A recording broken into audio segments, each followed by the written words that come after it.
आप सभी को मेरा प्यार भरा नमस्कार। जैसे कि मैं पॉलिटिकल लेक्चर करा रहा था आपको, तो उसमें जो पहला लेक्चर था वो आपने देखा होगा, जिसमें कि इमरजेंसी रीड्स और शेड्यूल के बारे में बात किया गया था। फिर उसके ऊपर जो भी क्वेश्चन बनते थे तो उन क्वेश्चनों को इस तरह से फ्रेमिंग किया गया था कि वो आपको साइट जो टॉपिक कराया गया था उसको कवर कर सके। फिर मैंने किया था प्रेसिडेंट, जिसमें मैंने बात किया था कि प्रेसिडेंट के बारे में। उससे मैंने बताया था कि सरकार क्या होती है, सरकार के कौन कौन से अंग होते हैं, फिर उसमें जो किस अंग के अंदर जो है प्रेसिडेंट, जो पार्ट के अंदर प्रेसिडेंट आता है। तो फिर मैंने कहा था आपको कि जो मैं लिखवा रहा हूँ आर्टिकल, इनको आप जो है एक जो है A4 साइज शीट के ऊपर उसको लिख लेना, ताकि आपको एक सीट पे कंप्लीटली दिख जाए। क्योंकि जब आप कोई चीज़ लिखते हो ना थ्योरी फॉर्म में, तो काफ़ी डिफिकल्ट होती है हमें याद करना। तो आज जो है जैसे कि पता है आपको कि प्रेसिडेंट तो केंद्र के अंदर सबसे बड़ा हेड होता है, तो राज्य में सबसे बड़ा हेड कौन होता है, वो होता है गवर्नर। तो क्यों ना प्रेसिडेंट को और गवर्नर को जो है एक साथ कोऑर्डिनेट किया जाए, तो उससे क्या होगा, आपको ईजी होगा। क्यों आप जो वन टाइम के अंदर दो टॉपिक को कवर करोगे। ठीक है, तो चलिए क्लास शुरू करते हैं। पहले मैं कराऊंगा गवर्नर के आर्टिकल, उसके बाद बात करेंगे कि प्रेसिडेंट और गवर्नर के अंदर डिसिमिलरिटी क्या है, क्योंकि कुछ ही चीज़ जो है डिसिमिलर है, बाकी सब जो सिमिलरिटी ही है। ठीक है, तो उसके बाद फिर जो थर्ड स्टेप होगा उसमें कंप्लीट कुछ आर्टिकल को यहाँ मैं करूँगा, एक्सप्लेन करूँगा, जो कि एग्जाम में पूछे जाते हैं। ठीक है, चलिए शुरू करते हैं। तो बात गवर्नर की हो रही है भाई, तो गवर्नर है हमारा। ठीक है, तो देखो इसमें लिखो आर्टिकल 153, 155, 161, 163, 167 और आपका 201 और एक 213। ये आर्टिकल मेनली हैं जो आपके अंदर आपके एग्जाम में पूछे जाएंगे। देखो कौन आर्टिकल क्या कहता है। ये कहता है state must have a governor. ठीक है, एक राज्य में एक गवर्नर जरूर होना चाहिए। 55 कहता है appointment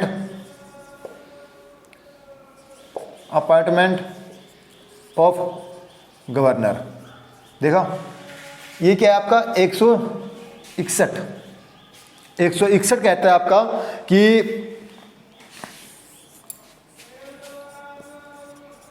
pardoning power of governor. ठीक, मैं भी हिंदी बताऊंगा, हिंदी। 63 कहता है क्या, जो आपने पढ़ा होगा ना आर्टिकल 74, तो क्या है ये, council of minister aid and advice to governor.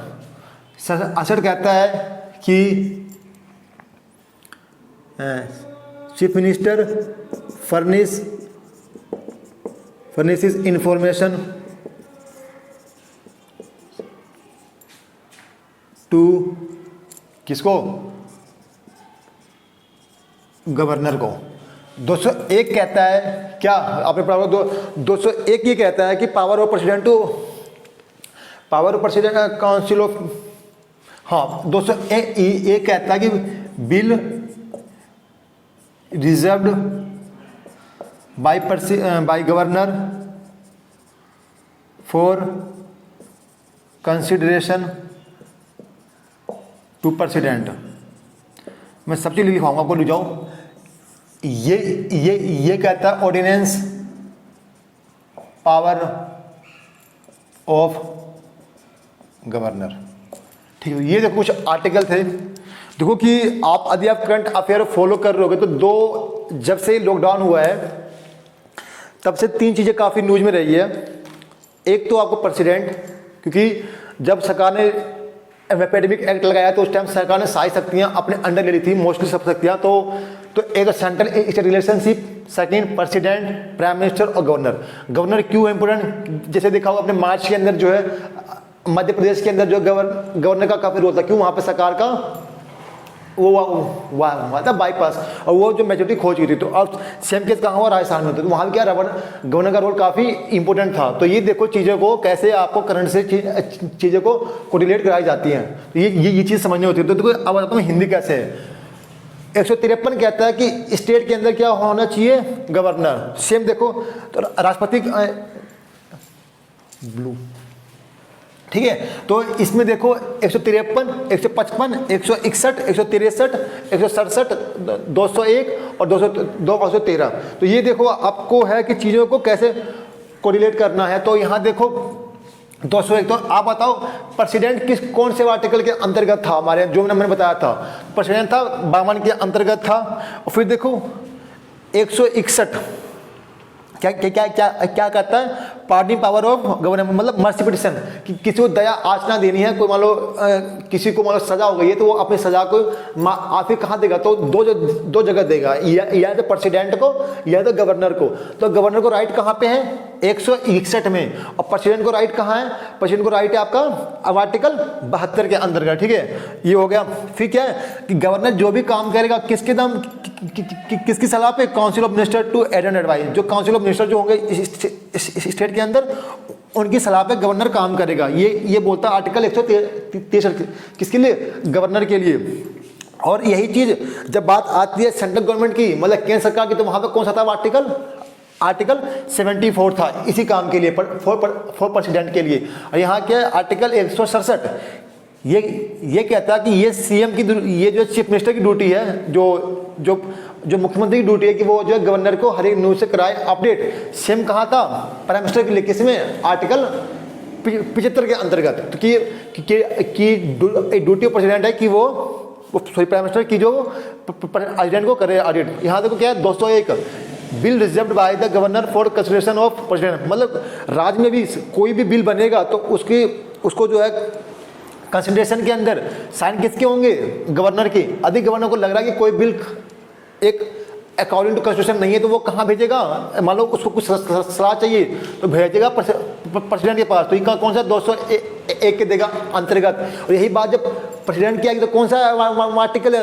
ये 111, जो कहता क्या कि प्रेसिडेंट के पास क्या है, एसेट ऑफ बिल, की कोई भी सरकार कोई बिल आदि बनाएगी केंद्र सरकार तो कहाँ जाएगा, प्रेसिडेंट के पास साइन होने के लिए। तो यहाँ देखो क्या 213, जिस तरह से अध्यादेश का पावर राष्ट्रपति के पास है आर्टिकल 123 के अंतर्गत, वही सेम पावर किसके पास है, आपका गवर्नर के पास भी है। तो क्या 213 क्या बोलता है कि गवर्नर के पास भी राइट है अध्यादेश देने का। तो ये किसके अंदर 213 के अंतर्गत है। तो इसका एक बार आप शॉर्ट ले लो, उसके बाद आपको करवाते हैं और, ठीक है। तो ये देखो आपको चीज़ें समझने की है। अब बात करते हैं, देखो आप यहाँ में लिख रहा हूँ ये ब्लैक पेन के लिए, तो देख समझना 52 किसके लिए था, गवर्नर के लिए, सॉरी प्रेसिडेंट के लिए, जो मैं बता रहा हूँ इक्विवेलेंट, इससे समझने के लिए। ये क्या, ये पार्डनिंग पावर ऑफ गवर्नर, मतलब कि मर्सी दया आचना किसके लिए था 161 में, और ये किताब था 72 में किसके पास, प्रेसिडेंट के पास। तो देखो ये चीज़ों को ऐसे आप कोरिलेट कर सकते हो, ठीक है। काउंसिल ऑफ मिनिस्टर जो देंगे एडवाइस किसको, गवर्नर को, 163 के अंतर्गत। 74 में कहाँ पे था, प्रेसिडेंट के पास था ये प्रेसिडेंट, ठीक है। और यहाँ देखो bill reserved by governor for consideration of president, मतलब कि कोई बिल राज्य में बनेगा साइन क्यों करेगा, गवर्नर। लेकिन यदि उसको कुछ बिल में भेजना है आगे, प्रेसिडेंट को सलाह लेनी है तो 201। तो यही same type of power, same similarity किसके पास है, 111 में प्रेसिडेंट के पास। तो ये देखा आपने। फिर आपका आता है आर्टिकल 213, ये बोलता है कि जो गवर्नर भी अध्यादेश पास कर सकता है। तो किसमें, 213 में। तो ये क्या है 123 किसके पास है, ये भी आपका प्रेसिडेंट के पास है।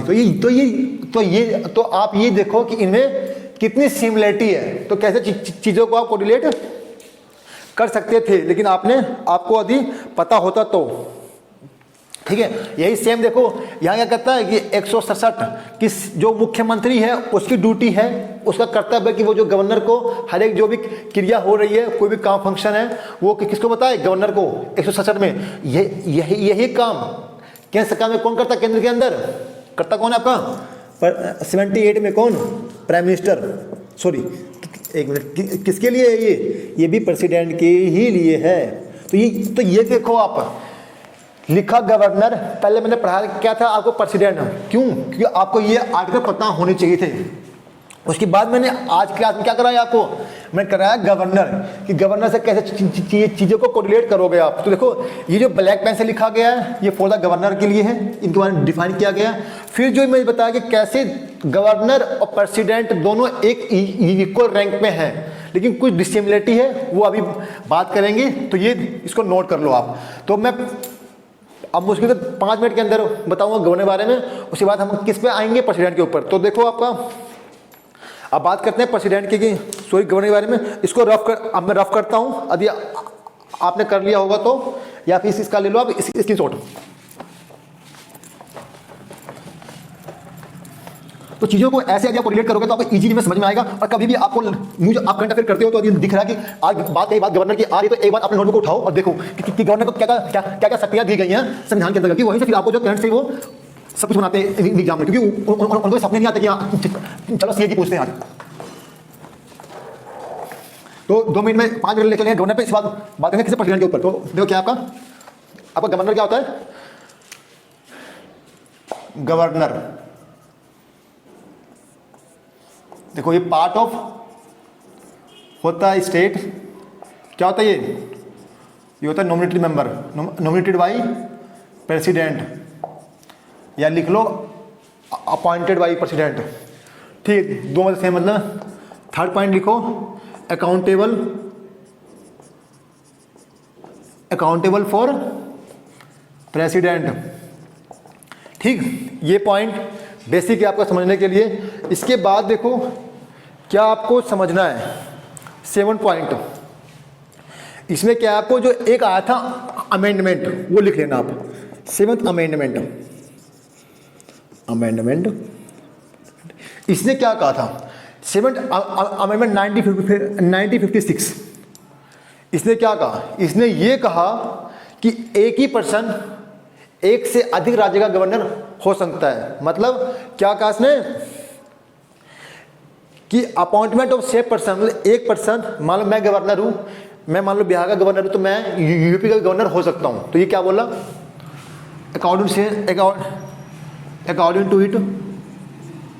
According to amendment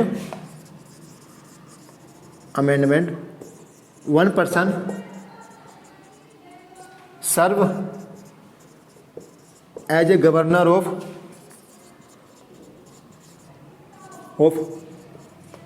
more than 1 states.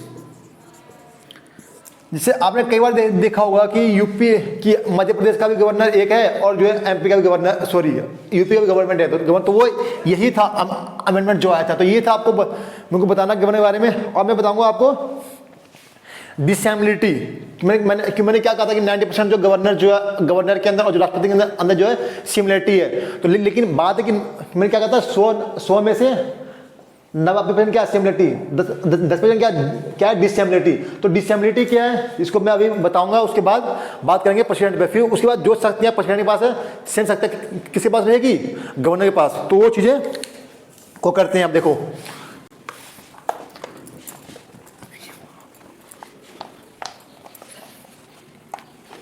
चीजों को ऐसे आप करोगे तो आपको हमेशा याद रहेगा, ठीक है। लेकिन थोड़ा टाइम लगता है, क्योंकि हमें चीजों को क्या है ना, आदत चीजों को पढ़ने की, अलग अलग पढ़ने की आदत है। वैसे मैं हिंदी में बोल रहा हूँ, हिंदी में सब लिख सकते हो, क्योंकि हिंदी इनको दोनों लिखने में टाइम खराब होगा।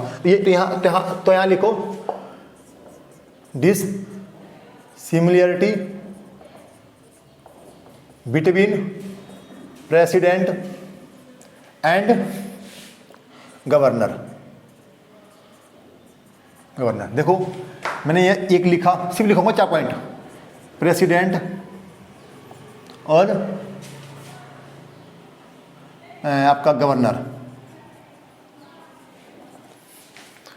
आज ना पॉइंट देखना। पहला पॉइंट,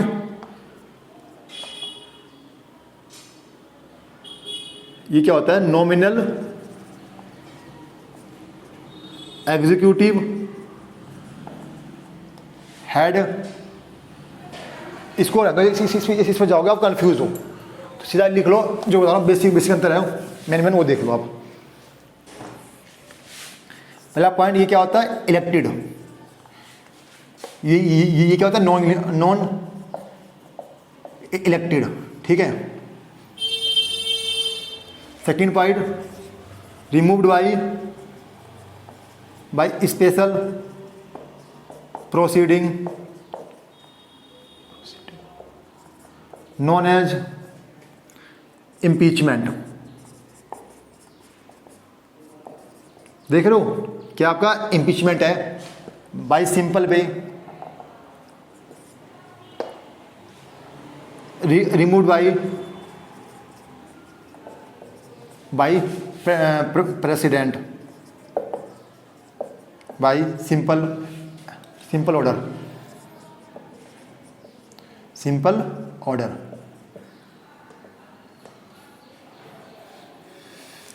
एक मिनट, सिंपल ऑर्डर, ठीक है, हो गया आपका। Removed by special proceeding known as impeachment by parliament. Third point लिखो,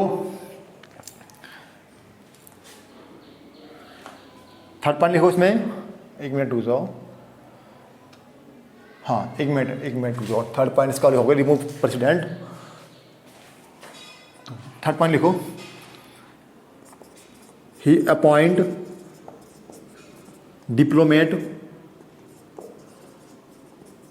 diplomats and ambassador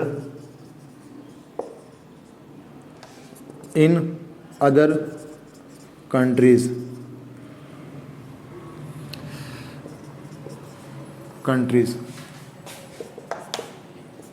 he has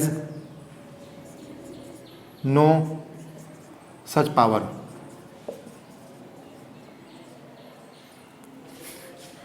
fourth point लिखो, he has इमरजेंसी पावर।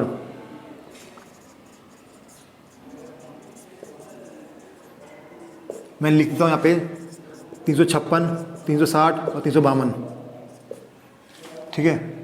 इसके पास कोई भी इमरजेंसी पावर नहीं होती, ये सिर्फ किसको करेगा रिकमेंड, प्रेसिडेंट को। तो पावर किसके पास है, प्रेसिडेंट पास। तो he has no emergency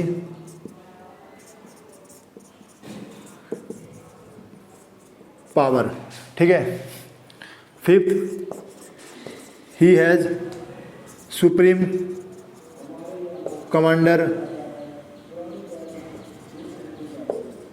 commander of defence forces, ठीक है। फिफ्थ पॉइंट देखो, नो सच अथॉरिटी, इसके पास कोई ऐसी अथॉरिटी नहीं होती, ठीक है। आपका सिक्स पॉइंट लिखो, he gives all types of mercy, जो आपको मिलता है आर्टिकल 72 के अंतर्गत, जो कितनी होती है, वो 5 तरह की होती है। All type of mercy means 5 mercy, type of mercy जो होती है। इसमें लिखो, he gives also mercy and except death warrant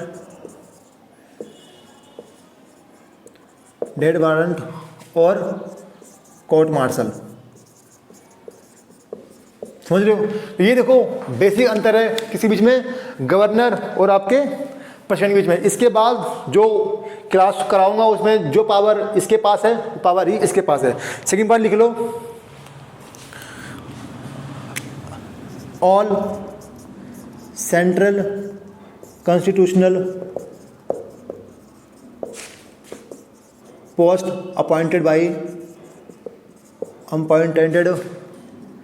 by him, इसके द्वारा। जैसे CAG हो गया, election commission, national commission of SC ST, वो सारे ये। तो इसमें लिखो all state constitutional post appointed by him.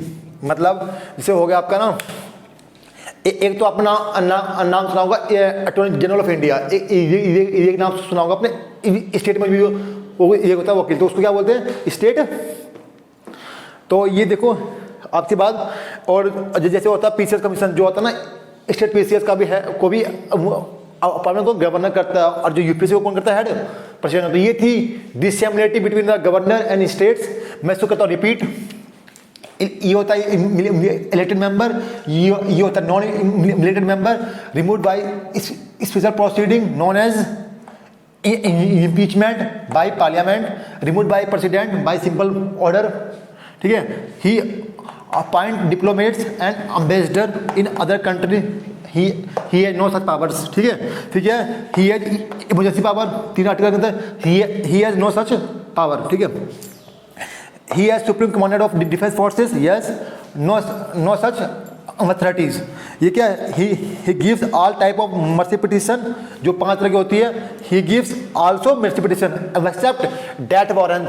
और जो होता है ना कोर्ट मार्शल, वो सिर्फ कोर्ट मार्शल का भी राइट इसके पास नहीं है। वो राइट किसके पास है आपका प्रेसिडेंट के पास, जो मैंने यहाँ पर नहीं लिखा है, लिख लो एंड कोर्ट मार्शल,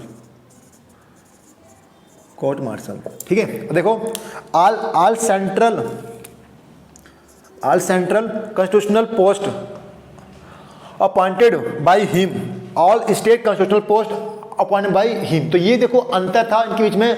इसके बाद जो रियल जो कहानी शुरू होगी प्रेसिडेंट की आती है आखिर में, जो आर्टिकल 53 कहता है क्या कि जितनी भी एग्जीक्यूटिव पावर है यूनियन की, वो किसके अंदर समाहित है, प्रेसिडेंट के अंदर। तो आखिर में कौन कौन सी पावर है उसके बारे में अभी हम करेंगे डिस्कस। चलिए क्लास शुरू करते हैं।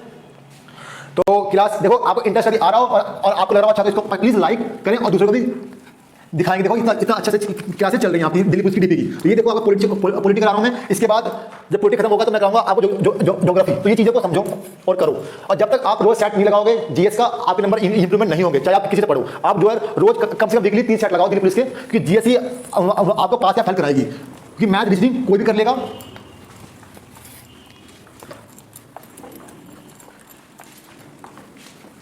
दूसरी बात करूँ, जैसे कि आप करंट अफेयर कहीं से कर रहे हो, तो एक बात उसमें दिमाग लगाओ कि अभी मैंने आज 5 करंट अफेयर किए, तो क्या इनमें से कोई करंट अफेयर हिस्ट्री पॉलिटी से कोरिलेट कर रहा है या ज्योग्राफी से अधिक कर रहा है, तो उसको नोट करो कि आखिर में इससे क्या पॉलिटिक क्वेश्चन बन सकते हैं। और आपको अधिक समझ में नहीं आ रहा तो आप अभी मदद ले सकते हो। ठीक है। तो ये देखो, चलो अब बात करते हैं power of president. Power of president, तो देखो क्या होता है, कौन सा आर्टिकल है, आर्टिकल 53। ठीक है। इसमें क्या क्या क्या क्या बोलता है कि all executive power vested in president. ठीक है। He exercise all power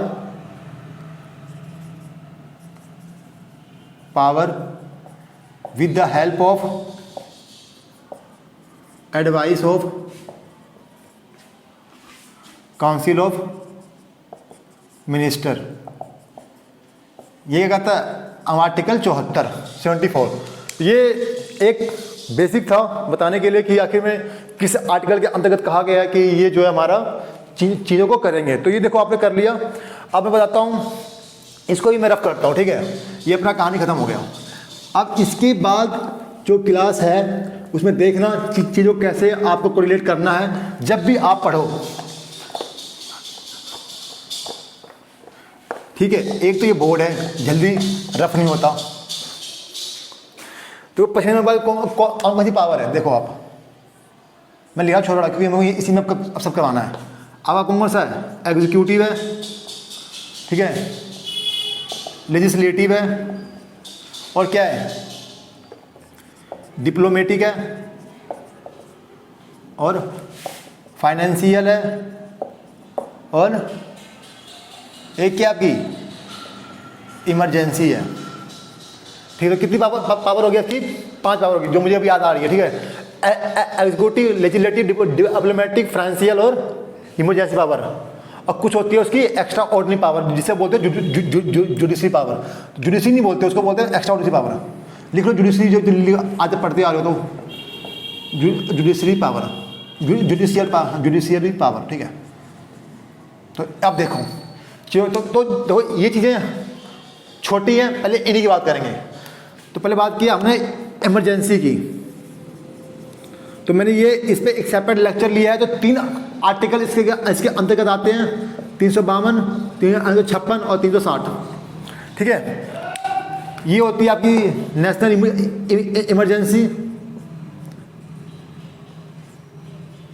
emergency, ये बोलते हैं स्टेट, इसको बोलते हैं, देखो इसको लिखा गया स्टेट इमरजेंसी, लेकिन ये स्टेट इमरजेंसी नहीं होती। क्यों नहीं होती, मैं अभी करूँगा एक्सप्लेन। इसको मैं लिखता हूँ प्रेसिडेंशियल इमरजेंसी, प्रेसिडेंशियल रूल, ठीक है। इसको बोलते हैं फाइनेंशियल इमरजेंसी, ठीक है। तो ये 3 हैं जो कि करता है, इसके पास पावर, लेकिन ये इसकी मर्जी नहीं है कि जो चाहे कर देगा। इसको भी ये यदि प्रोक्लेम करना है, आदेश देना है, तो किसकी मदद लेगा, काउंसिल मिनिस्टर की, ठीक है। तो ये तो मैंने क्यों बोला कि ये हमारा प्रेसिडेंशियल इमरजेंसी है, नोट लिख लो एक करके यहाँ पे, नेशनल इमरजेंसी और आपकी स्टेट इमरजेंसी। देखो इसमें क्या होता है आपका एक पॉइंट जो इसे बेसिक अंतर बताता है, ऑल फंडामेंटल राइट्स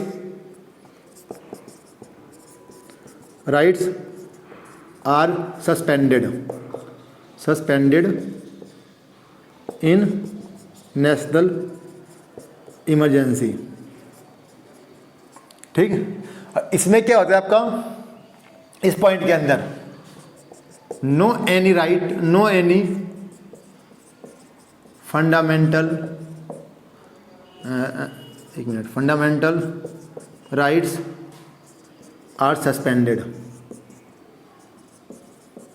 इसमें लिख लो एक्सेप्ट किसके, बताओ, आर्टिकल 21 और 20 के, ये 2 आर्टिकल रखना। ये 2 आर्टिकल कभी सस्पेंड नहीं हो सकता। कैसे नहीं, 44 जो अमेंडमेंट आया था जिसे मौर्य देसाई सीएम प्रधानमंत्री थे, उसमें इन्होंने ऐड किया था कि आप जो है इन 2 आर्टिकलों को कभी भी आप क्या सस्पेंड नहीं कर सकते, चाहे आप कोई सी में लगा दो, इमरजेंसी नहीं। तो ये देखो बेसिक अंतर था।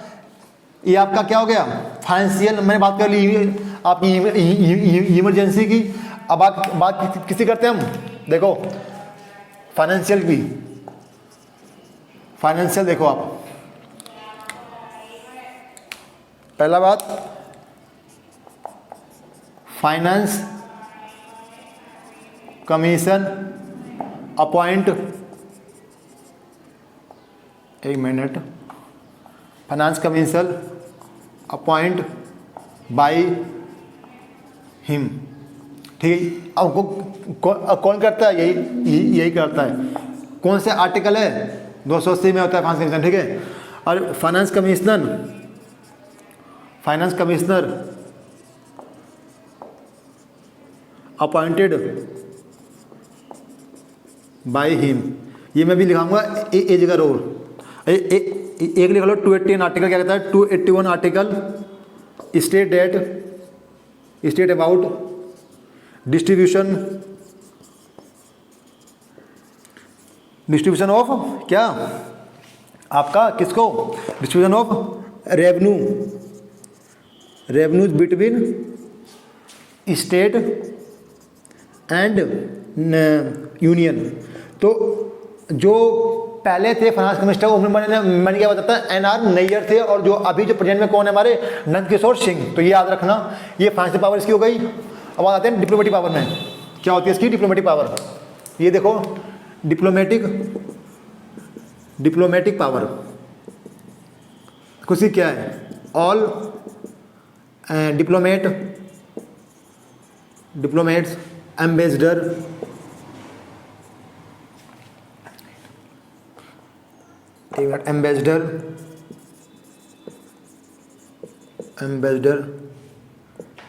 ठीक है। ऑल डिप्लोमेट एम्बेसडर, और क्या होता है हाई कमिश्नर, सॉरी एक मिनट, ऑल इसको काटो, all ambassador and high commissioner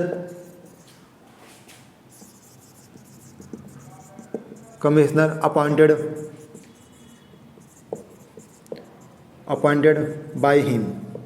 तो ये तीन मैंने बता दिया कि इसकी इमरजेंसी पावर कौन है, इसकी फाइनल पावर क्या है इसकी, और एक इसकी डिप्लोमेटिक पावर क्या है। आप कह रहे हैं कि रह गया हुआ आपको बताने के लिए मुझे जुडिशियल पावर, लेजिस्लेटिव पावर और आपकी एग्जीक्यूटिव पावर। तो इसको देखो, इसको मैं यहाँ से रब करता हूँ। तो पहले बात करें किसकी, लेजिस्लेटिव पावर की।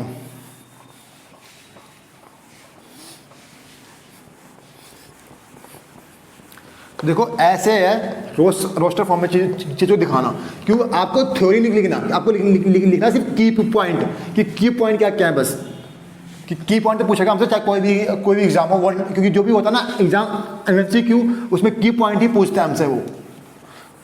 और जो डिस्क्रिप्टिव होता है वो तो आपका होता ही नहीं, तो उसमें तो आपको थ्योरी करने की कोई जरूरत ही नहीं है। थ्योरी कैसे करते हैं, ठीक है। तो ये देखो आप, अब बात किसकी है, देखिए करते हैं बात आपकी हम किसकी, लेजिस्लेटिव पावर क्या होता है। देखो joint sitting of parliament by him, किसमें, आर्टिकल 108 के अंतर्गत। लिखो ही अपॉइंट्स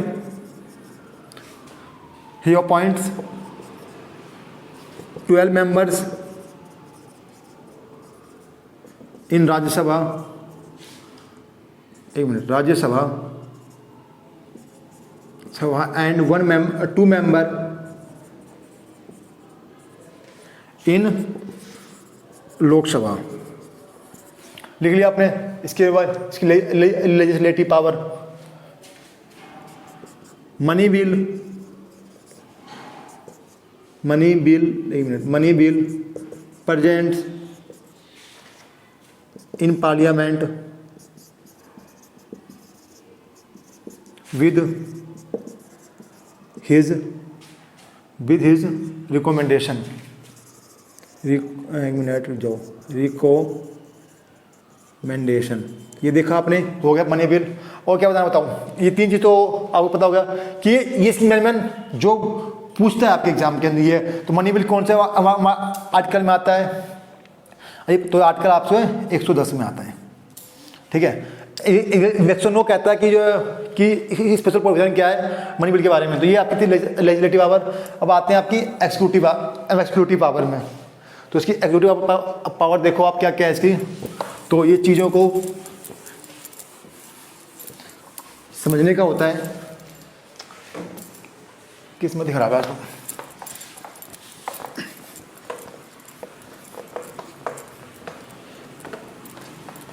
चलिए देखिए क्या है इसकी एग्जीक्यूटिव पावर। मतलब होता है कि किन किन को करता है वो appointment, that is the main, इसकी क्या होता है एग्जीक्यूटिव पावर। तो क्या है देखो आपका, यही जो पूछेगा जो मैं आपको बता रहा हूं, लिख लेना। 76 280, ठीक, 324 और कुछ लगे बताओ, 76 324 148 और जो एक लिखता हूँ, हाँ, नेशनल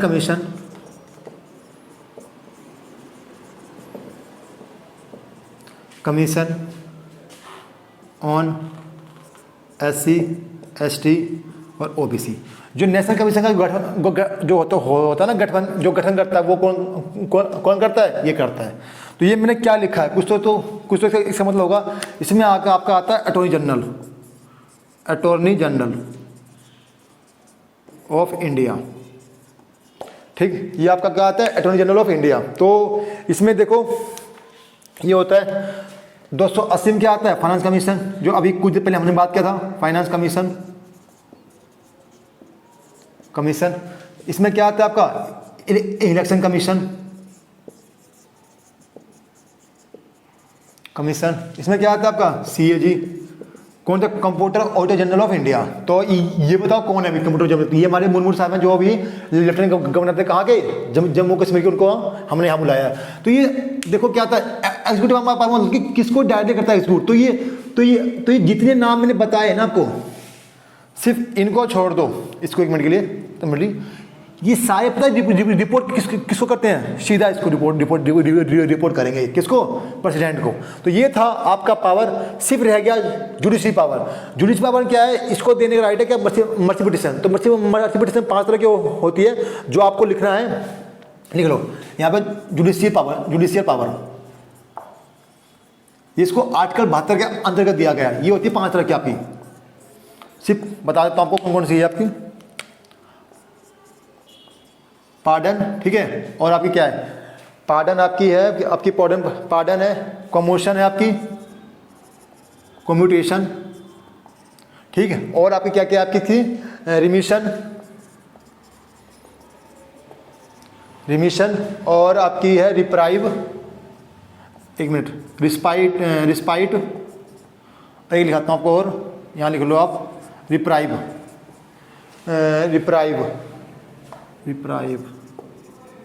मतलब मान लो किसी को ऑर्डिनरी वेयर क्या होता, district court, high court, supreme court ने सजा दे दिया।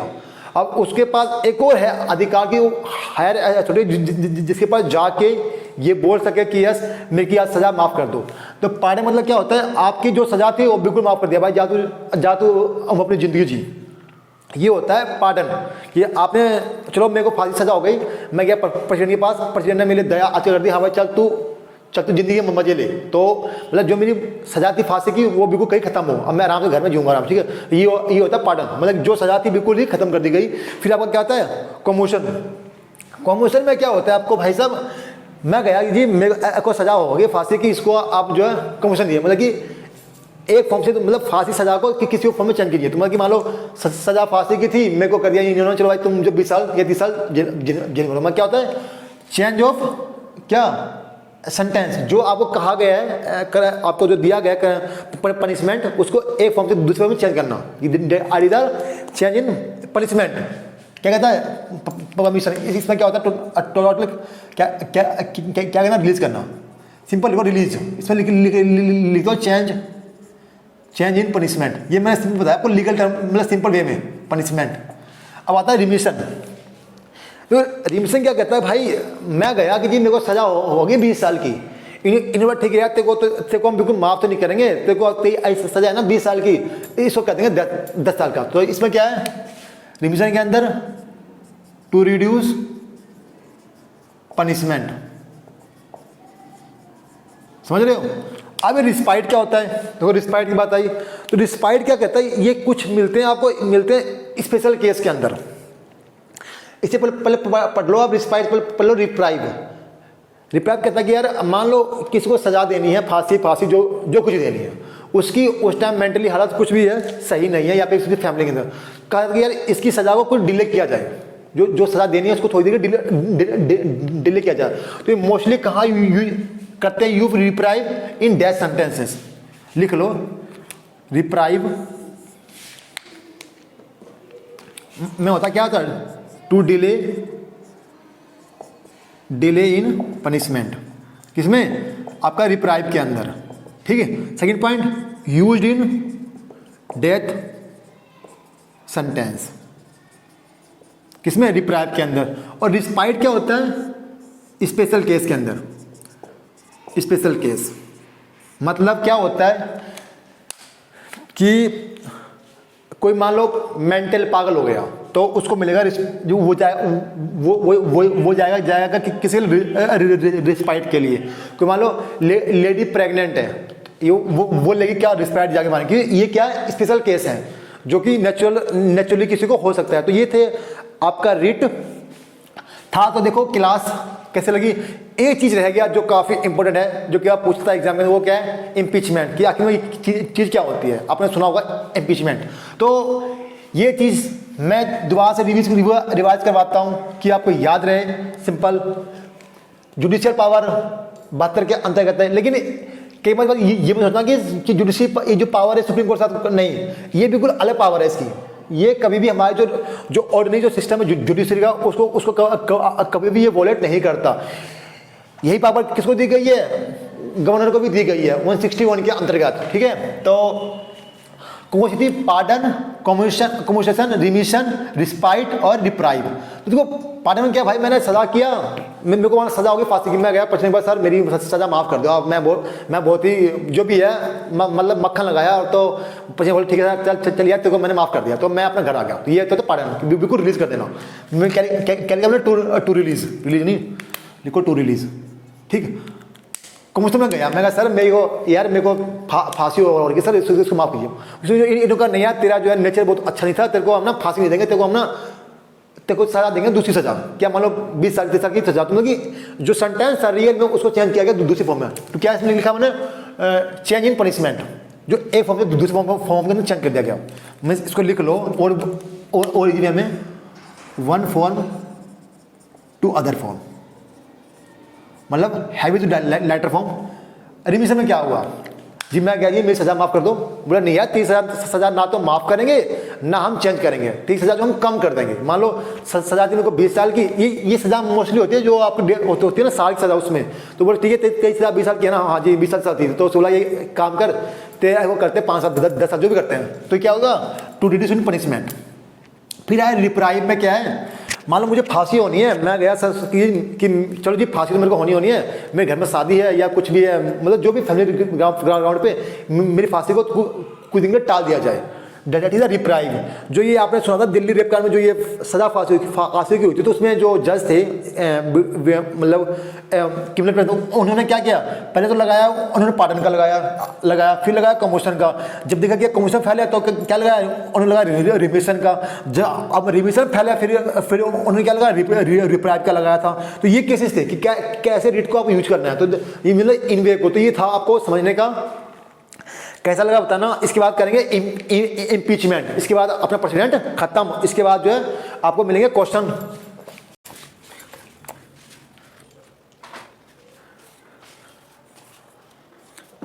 देखिए अब देखते हैं अपना इम्पीचमेंट कि इम्पीचमेंट क्या होता है। तो इम्पीचमेंट होता है आर्टिकल इम्पीचमेंट, ठीक है। तो ये आर्टिकल 61 के अंतर्गत आता है आपका इम्पीचमेंट। तो हमने इम्पीचमेंट कहाँ से लिया है, सोर्स क्या है इसका सोर्स क्या है इम्पीचमेंट का, यूएसए। मतलब जो प्रोसीडिंग ऑफ इम्पीचमेंट है, कॉन्सेप्ट ऑफ इम्पीचमेंट हमने कहाँ से लिया है, यूएसए, अमेरिका से। तो इसमें क्या होता है कि यदि प्रेसिडेंट को आपको हटाना है, मान लो इन्होंने कुछ गलत किया, तो इसमें इसका बेसिस क्या है, वायलेशन ऑफ कॉन्स्टिट्यूशन। समझ रहे हो कि संविधान का आपने कुछ उल्लंघन किया या उसको फॉरवर्ड किया, तो ये होता है इम्पीचमेंट। तो इसका आप देखो प्रोसीडिंग क्या है, प्रोसीडिंग देखते रहना, मैं वो करवाता हूँ प्रोसीडिंग क्या है। इसमें क्या है, आपको क्या है पॉइंट लिखना, बिल्कुल बस खत्म कर दो 5 मिनट के अंदर इसको। तो क्या है impeachment, impeachment can be start by any house of parliament, कि इसको जो है पार्लियामेंट या राज्यसभा कोई भी इनिशिएट कर सकता है, ठीक है। लेकिन मैं यहाँ जो पिक्चर बनाऊंगा उसमें मैं लूँगा किसको, मैं लूँगा लोकसभा को, कि ये जो है इम्पीचमेंट जो है किसने शुरुआत किया, लोकसभा ने। तो देखो बनाते हैं बॉक्स, एक बॉक्स, 2 बॉक्स और आपका 3rd बॉक्स, खत्म कर। इतने बॉक्स में अपनी कहानी खत्म हो जाएगी। इसमें क्या लिखना है आपको, इसे लिखूंगा लोकसभा इनिशिएट इम्पीचमेंट, ठीक है, कि आपने जो है इम्पीचमेंट शुरू कर दिया। भाई शुरू तो कर दिया, लेकिन इसके लिए कंडीशन है, क्या है, पहला point, must sign by 1/4 members of that house. मतलब जो हाउस इम्पीचमेंट की प्रोसीडिंग शुरू कर रहा है उसके उसके 1/4 जो मेंबर होंगे उनके साइन होना जरूरी है। Second point, must give 40 days notice to president कि देखो भैया आपके खिलाफ हम लेके तो आ रहे हैं इम्पीचमेंट, लेकिन आपको भैया पहले हम बताएंगे जो, लेकिन देखिए क्या समझाना है। देखो सर, पार्लियामेंट को प्रेसिडेंट को हटाने का पूरा अधिकार, लेकिन देखो भैया यदि आप हमें हटाओगे तो आपको हमें जो है 14 दिन पहले बताना पड़ेगा कि आप जो हमारे खिलाफ कुछ करने वाले हो। ठीक है। दूसरा, आपके 1/4 मेंबर का साइन होने चाहिए। चलो ये दोनों चीज़ें हो गई। ठीक है। अब क्या है, स्टेप नंबर 2, ये step first. Step 2, must passed, देखना भाई स्पेलिंग कुछ दिक्कत ना हो, पास्ड बाई 2/3 मेजोरिटी। समझे भैया जी, आप ले आए कोई दिक्कत नहीं, लेकिन आपके जो है ना 2/3 मेंबर जो है इसको जब तक पास नहीं करेंगे ये इस हाउस में नहीं आएगा, अगले हाउस में। चलो भैया जी ठीक है, आपने पास कर दिया। फिर यहाँ क्या स्टेप आएगा, step number 3, now signed by 2/3 majority send to Rajya Sabha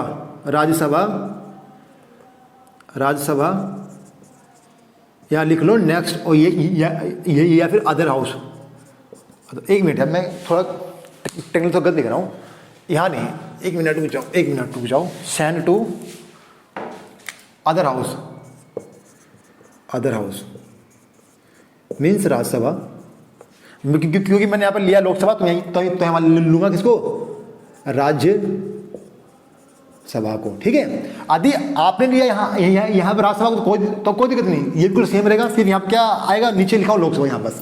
चलिए चलो भैया जी, आपने भेज दिया हमारे को। अब क्या है, it is a duty of next house, जो अगला हाउस है, to investigate charge which alleged on president. ठीक है भैया, आपने हमारे पास भेज दिया, तो अब हमारी ड्यूटी है जो अगला हाउस है, मतलब लोकसभा या राज्यसभा, जो भी नेक्स्ट में जाएगा, कि आपने जो हमको दिया है कि हाँ भैया इन्होंने गलती किया है, उसकी पहले हम जांच करेंगे। ठीक है। यदि हमने जांच को कर लिया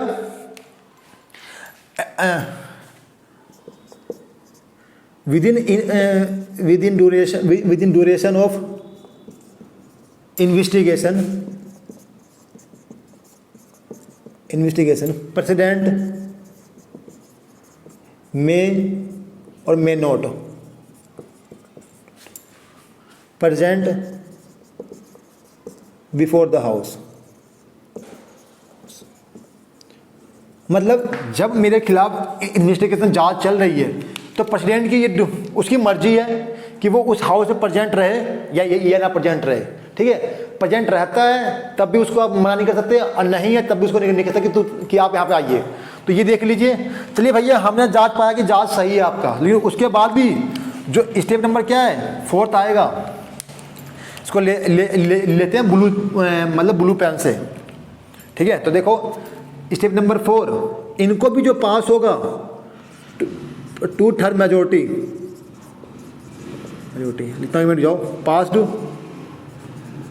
by 2/3 majority by other house. चलिए भैया जी, हमने पाया कि आपकी को जो खिलाफ जो हमारे पहले हाउस ने गलती पाया था वो गलती ठीक है। इसके बाद क्या होगा, इम्पीच्ड, आपको इम्पीच्ड कर दिया गया कि आप जो है अब टू लीव ऑफिस, कि अब आप भाई साहब छोड़िए अपना ऑफिस। तो ये देखो अब आओ था प्रेसिडेंट की प्रेसिडेंट को कैसे किया जाता है इम्पीचमेंट। तो ये आपको एक चीज़ था, कितना मैंने समझाया आपको, क्या कंसाइज वे में कि कैसे प्रेसिडेंट को इम्पीच किया जाएगा, मतलब उसको कैसे हटाया जाएगा। तो मैं एक बार फिर से इसको रिपीट करता हूँ। इम्पीचमेंट किसके अंतर्गत आता है? आर्टिकल 61 के अंतर्गत आता है। सोर्स है हमने कहाँ से लिया है? हमने लिया है कैसे? अमेरिका से लिया है ये। उसके बाद इसका बेसिस क्या लगाने का? Basis violation of constitution. लेकिन संविधान के अंदर कोई ऐसी डेफिनेशन नहीं है कि क्या वो वॉलिड करेगा। फिर क्या हुआ? प्रोसीडिंग कैसे होगी? देखो भैया, इम्पीचमेंट जो पार्लियामेंट का कोई भी हाउस कर सकता है, या तो लोकसभा या तो राज्यसभा, ठीक है। लेकिन जो हाउस करेगा उसके मेंबर 1/4 मेंबर, यदि मान लो 100 मेंबर है तो 25 लोगों के साइन इस पे होनी चाहिए। दूसरी बात, आपको जो प्रेसिडेंट को बताना होगा 14 दिन पहले कि हम जो है आपके खिलाफ इम्पीचमेंट या महाभियोग, सॉरी इसको महाभियोग बोलते हैं, लिख लो, याद आ गया, महाभियोग लेके आ रहे हैं, ठीक है। चलिए भैया, आपने ये फर्स्ट स्टेप कंपाइल कर लिया। इसके बाद आता है सेकंड स्टेप कि चलो भैया अब आपको जो 2/3 मेजोरिटी के साथ इसको अगले हाउस में भेजना होगा, ठीक है भाई। 2/3 मेजोरिटी से पास कर दिया। अब जो अगला हाउस है, नेक्स्ट सदन है, उसकी ड्यूटी है कि जो भी चार्ज लगाए गए हैं प्रेसिडेंट के खिलाफ उसकी जांच करे। आपने भाई जांच पाया, लेकिन मेरी भी ड्यूटी है कि मैं जिस टाइम आप मेरी जांच कर रहे हो मैं उस हाउस में उपस्थित रहूं या ना रहूं, ये मेरी इच्छा है, ना आपकी इच्छा है, ठीक। और इसके बाद यदि आपने चार्ज पा भी लिया, लेकिन तब भी आपके यदि 2/3 मेंबर ने यदि पास नहीं किया तो मुझे आप इम्पीच नहीं करोगे। लेकिन यदि 2/3 मेंबर ने मेरे को पास कर दिया तो आपको जो यहाँ से बाहर निकलना ही होगा अपने वो ऑफिस से। तो ये था proceeding of impeachment of president. कैसा लगा बताना जरूर, कितना मैंने छोटे वे में किया है। यदि इसको आप बुक से पढ़ोगे तो आपको देखना कितना अच्छा मिलेगा बुक से पढ़ने के लिए। तो ये है, और एक मैं लिखाता हूँ फैक्ट, लिख लो कुछ जो पूछे जाएंगे एग्जाम के अंदर अबाउट द प्रेसिडेंट, वो मैं करवा देता हूँ, ठीक है आपको, कि देख लो भैया जी कैसे चीज़ें चलती हैं आपके खिलाफ, कि कैसे कि देखो क्या आदि प्रेसिडेंट को हटाना इतना आसान काम नहीं है। एक बार नोट कर लो, किसी प्रेसिडेंट के खिलाफ आज तक जो है इम्पीचमेंट नहीं लाया गया है, ठीक है। कोई प्रेसिडेंट आज तक इम्पीच आपका नहीं हुआ देश के अंदर, ठीक है। तो ये समझो प्रेसिडेंट कितनी बड़ी पर्सनैलिटी हमारे देश के अंदर है कि इसको हटाने के लिए भी आपको बहुत मतलब कि प्रोसीडिंग करनी होती है। तो ये चीज़ें आपको समझनी है, कितनी कंसाइज में मैंने आपको समझाया प्रेसिडेंट के बारे में। तो ये देखिए कुछ बातें हैं जो मैं अभी बीच में भूल गया हूँ, मुझे याद आएगा तो मैं आपको जरूर साइड बाय बता दूंगा आपको, ठीक है। क्योंकि उसको भी आप नोट कर लो एक मिनट के लिए, क्योंकि वो भी केवल एग्जाम में पूछेंगे आपको, ठीक है। पहले मैं बताता हूँ आपको कि फैक्ट क्या करना है। तो देखो एक याद रखना, पहले प्रेसिडेंट, वाइस प्रेसिडेंट जो बने प्रेसिडेंट, पहले लो एस राधा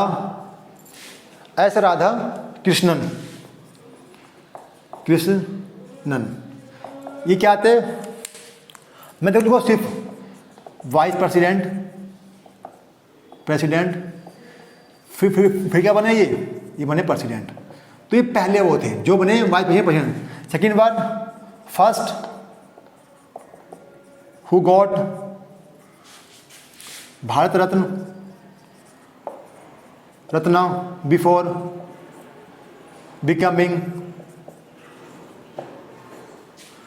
बिकमिंग प्रेसिडेंट। समझ रहे हो? ये फैक्ट है जो कई बार आपसे एग्जामिनर पूछेगा, ठीक है। सेकंड वर्ड लिखो डॉक्टर जाकिर हुसैन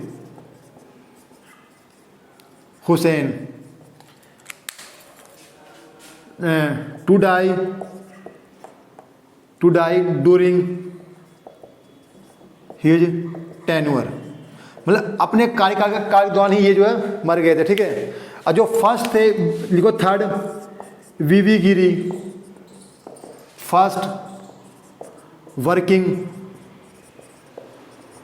प्रेसिडेंट, ठीक। ये आपको लिख लिया फैक्ट, आप लोग लिख लो। सेकंड पॉइंट एम, इसके मैं अगर नाम देता हूँ, इसकी स्पेलिंग क्या है इसकी? हिदिया, एक मिनट रुक जाओ, Hidayatullah, first chief justice of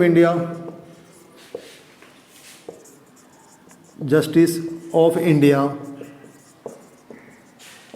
who became acting president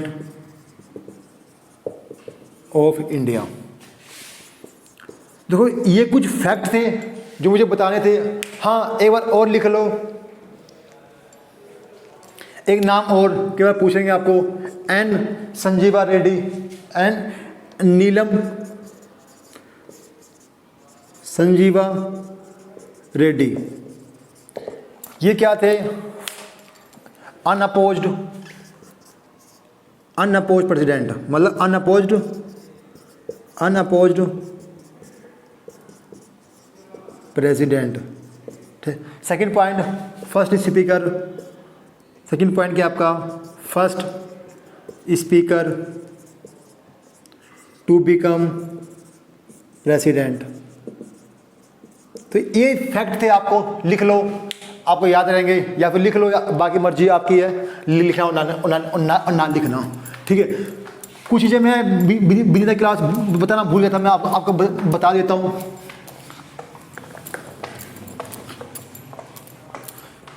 कि मैं नहीं, मैं इसको नहीं देता हूँ, बताऊँ कहीं भी क्या, तो मैं बाद में बताना, मैं आपको भूल जाऊँ, तो लिख लो।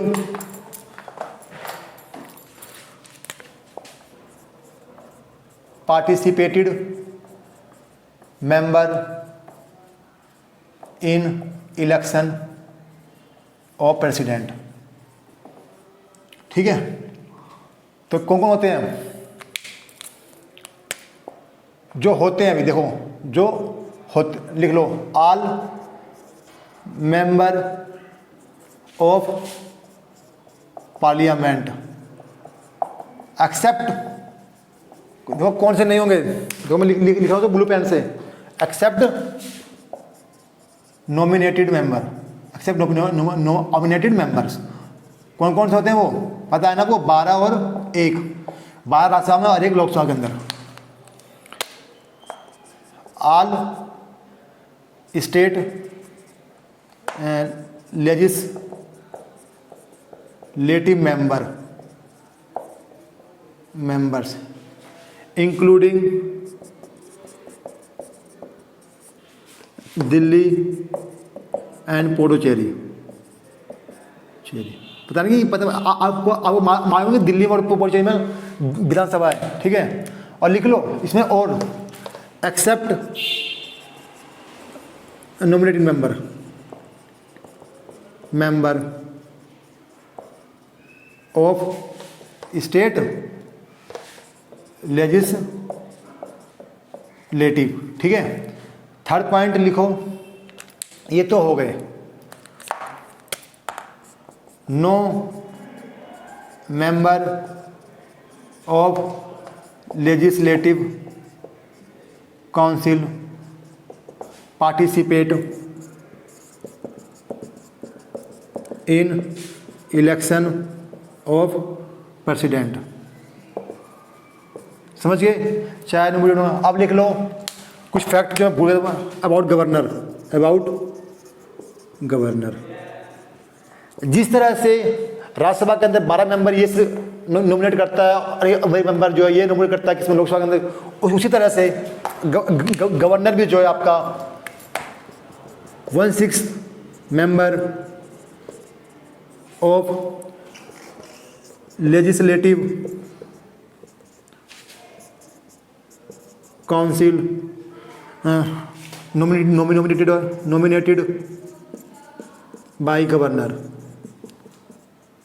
समझ रहे हो कि अधिक किसी लेजिस्लेटिव असेंबली में 100 सीटें हैं, तो मतलब 18 मान लो, तो उसके 1/6 जो होगा ना, 3 मेंबर लेजिस्लेटिव काउंसिल कौन, गवर्नर नॉमिनेट करता है। उसी तरह से 1 मेंबर इन लेजिस्लेटिव